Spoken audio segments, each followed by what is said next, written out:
The word tariff may seem like a dusty term from an old economics textbook, but few policy tools have had as sweeping an impact on the global economy.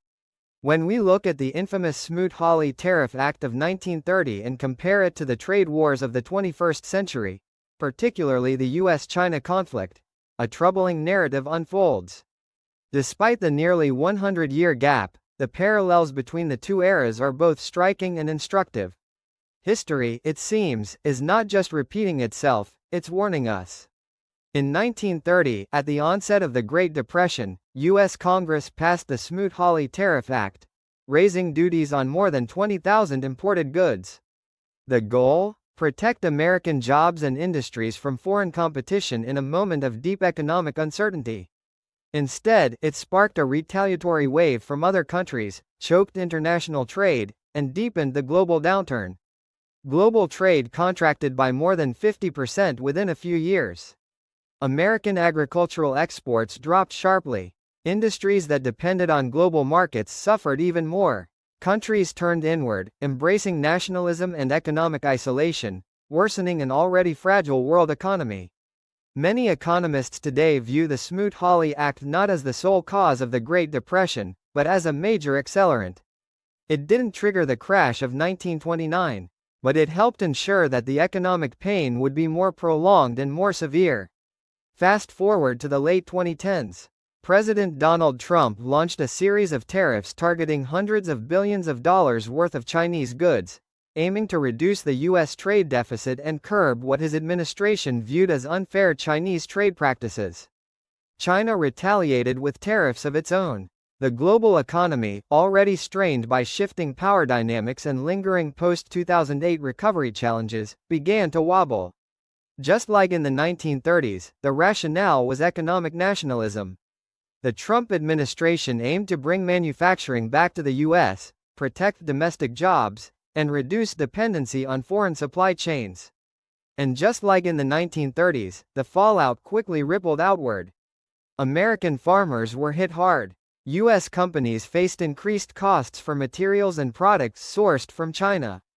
Global investors grew nervous, triggering market volatility. The World Bank and the International Monetary Fund downgraded global growth projections repeatedly during the peak of the conflict.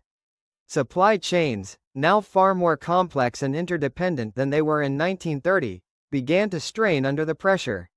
Both in the 1930s and in the 2010s, the response from other countries was swift and retaliatory.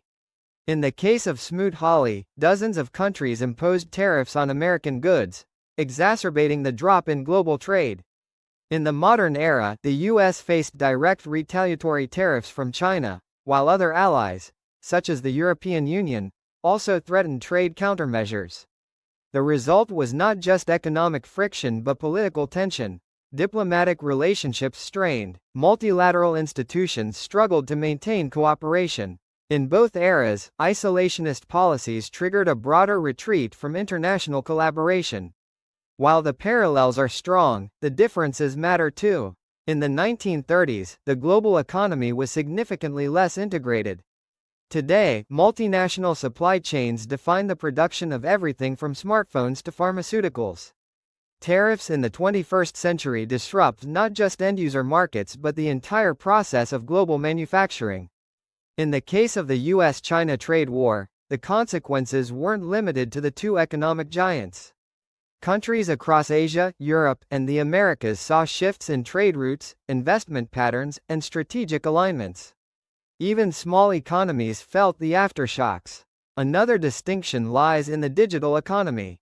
E-commerce, digital services, and data flows were non-existent in the 1930s. Today, these sectors provide some buffer against traditional trade disruptions, though they are not immune. Cybersecurity concerns, data localization laws, and tech bans also function as modern-day trade barriers, further complicating international commerce. Both tariff waves were sold as ways to help the common worker. In 1930, it was the American farmer and factory laborer. In 2018, it was the displaced manufacturing worker and the hollowed-out industrial town. The populist rhetoric around protecting jobs and national dignity resonated deeply with voters in both periods. But just like in the Great Depression, the reality was more complex. The tariffs did not lead to massive rehiring or economic booms in protected industries. Instead, the cost of goods rose, supply chains became strained, and businesses faced greater uncertainty. In both eras, the human cost was disproportionately borne by the very people the policies claimed to help. After Smoot-Hawley, it took years and a global war to jolt the economy out of its slump. In the modern era, the COVID-19 pandemic became a critical turning point, disrupting global trade on a level unseen since World War II. However, the trade war had already weakened many economies, making them more vulnerable to the pandemic's shockwaves.